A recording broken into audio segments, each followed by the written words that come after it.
दोस्तों देखिए, जुलाई महीने में हमारे अलग अलग तरह का जो साइट्रस का प्लांट है उसमें फलों की आकार धीरे धीरे बढ़ रहा है। ये जो प्लांट आप लोग देख रहे हैं ये है बारहमासी वियतनाम माल्टा लेमन। बहुत ही मीठा होता है। इधर जैसे बारीवान बांग्लादेश का बहुत ही एक अच्छा वैरायटी है।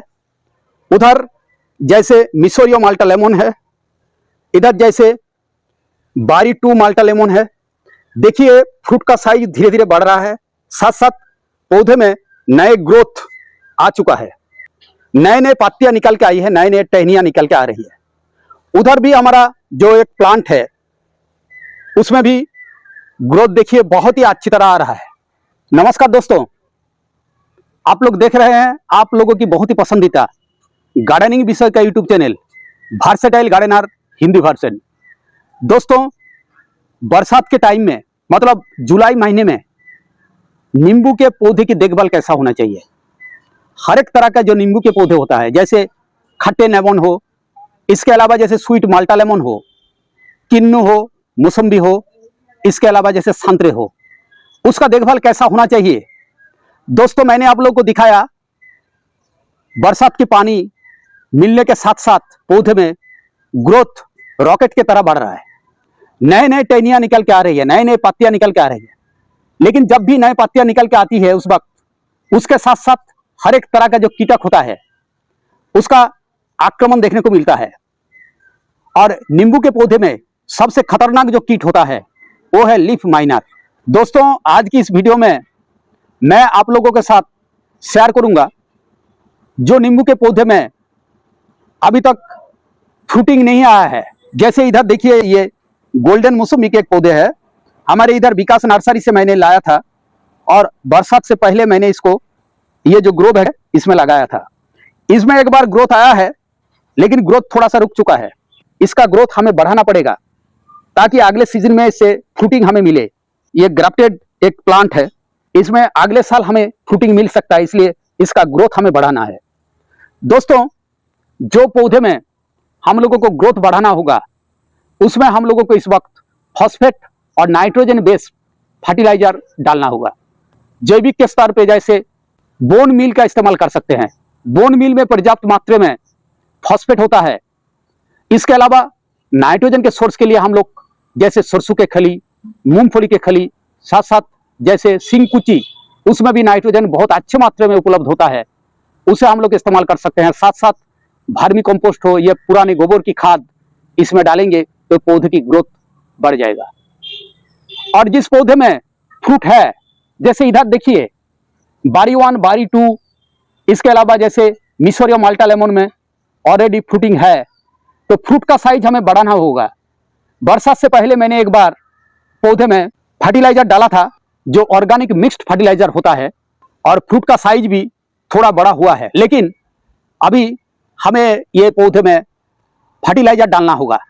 और फर्टिलाइजर के तौर पे उस पौधे में, जिस पौधे में फ्रूटिंग ऑलरेडी है, उसमें पोटास और फॉस्फेट बेस्ड फर्टिलाइजर ज्यादा डालेंगे। ये जितने छोटे छोटे पौधे हैं उसका ग्रोथ के लिए मैंने शुरू में बताया नाइट्रोजन और फॉस्फेट बेस्ड फर्टिलाइजर। इसमें पोटास का इस्तेमाल थोड़ा सा कम होगा।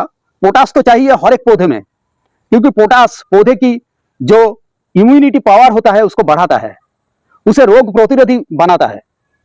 और हर एक तरह का जो बीमारी है जैसे डाइबैक हो, इसके अलावा जैसे गमोसिस हो, उसे रोकने के लिए पोटास बहुत अच्छा काम करता है।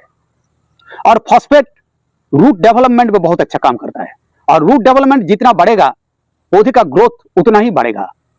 तो दोस्तों पोटास के तौर पे हम लोग जैसे एमओपी इस्तेमाल कर सकते हैं, एसओपी का इस्तेमाल कर सकते हैं। इसके अलावा जैसे पाके हुए केले के छिलके धूप पे सुखा के उसको मिक्सर ग्राइंडर में पीस के थोड़ा सा बारीक सा पाउडर बना के हम लोग पौधे में इस्तेमाल कर सकते हैं। इसके अलावा जैसे बायोपोटास मिलता है, ऑनलाइन से आप लोगों को मिल जाएगा। तो जिस पौधे में फ्रूट है उसमें पोटास और फॉस्फेट रिच फर्टिलाइजर ज्यादा हम लोग को डालना होगा। इस वक्त उसमें नाइट्रोजन बेस्ड फर्टिलाइजर थोड़ा सा कम डालना होगा। और जब भी आप लोग मिक्स्ड फर्टिलाइजर तैयार करेंगे, तैयार करके तुरंत आप लोग पौधे में ना डालें। अगर गमले की मिट्टी में आप लोग गोबर की खाद हो या वर्मी कंपोस्ट हो, साथ में बोन मील सिंकुची, इसको सब एक साथ मिला के तुरंत पौधे में डालेंगे तो गमले की मिट्टी का हीट बढ़ जाएगा। उसके वजह से पौधे में रूट डैमेज का संभावना बढ़ जाता है। इसलिए उसको बना के आप लोग 10 से लेकर 15 दिन रखिए और उसका डिकम्पोज हो जाने के बाद आप लोग इस्तेमाल करें।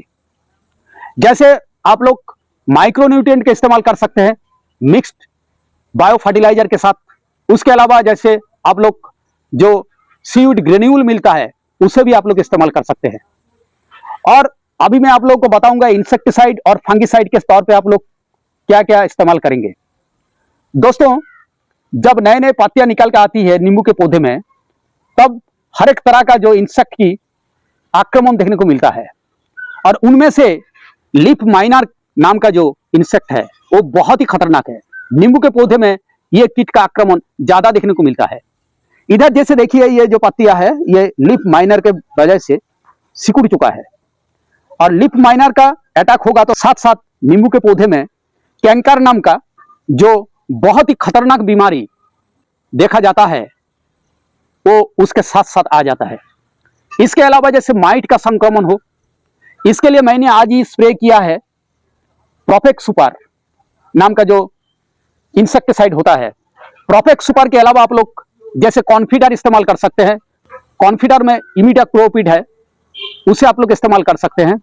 और जब भी आप लोग इस्तेमाल करेंगे इंसेक्टिसाइड शाम के वक्त इस्तेमाल करिए। और फंगिसाइड के तौर पे आप लोग जरूर कॉपर बेस्ड फंगिसाइड एक बार इस्तेमाल कीजिए। और कॉपर ऑक्सीक्लोराइड हर एक तरह का जो फंगस होता है, इसके अलावा जो बैक्टीरिया होता है उसके खिलाफ बहुत अच्छा काम करता है। कॉपर बेस्ड फंगिसाइड अगर आप लोग इस्तेमाल करेंगे तो उसका डोज होगा हर 1 लीटर पानी में 2 ग्राम। और फंगिसाइड आप लोग इस्तेमाल करें सुबह के वक्त। इसके अलावा महीने में एक बार कोई अच्छा सा माइक्रोन्यूट्रिएंट आप लोग इस्तेमाल करें। और नींबू के पौधे में कैल्शियम की जरूरत ज्यादा होता है, इसलिए आप लोग कैल्शियम नाइट्रेट का स्प्रे कर सकते हैं। जो पौधे में फ्रूट है, फ्रूट का साइज बढ़ाने के लिए, फ्रूट का मिठास बढ़ाने के लिए कैल्शियम, मैग्नीशियम और पोटासियम, ये तीनों खाद आप लोगों को डालना ही होगा, तभी नींबू का साइज बढ़ेगा, नींबू में ज्यादा मिठास आएगा। दोस्तों, मैंने आज प्रोफेक्स सुपर स्प्रे किया है।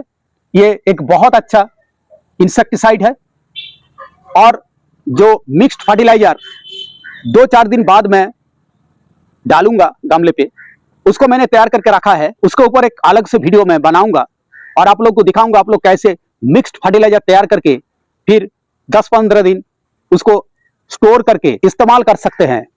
और उसमें उसका रेशियो क्या क्या होगा वो भी मैं दिखाऊंगा आप लोगों को। तो दोस्तों, ये था आज का विषय। जुलाई महीने में नींबू के पौधे का देखभाल, हर एक तरह के नींबू के पौधे, चाहे वो खट्टे लेमन हो, चाहे वो स्वीट माल्टा लेमन हो, चाहे किन्नो हो, चाहे संतरे हो, चाहे मौसम्बी हो। तो दोस्तों, यह था आज की जानकारी। अगर आप लोगों को अच्छा लगा तो जरूर चैनल को सब्सक्राइब कीजिए, ज्यादा से ज्यादा शेयर कीजिए, लाइक कीजिए और फिर मिलेंगे अगले एक बहुत ही महत्वपूर्ण वीडियो में। नमस्कार।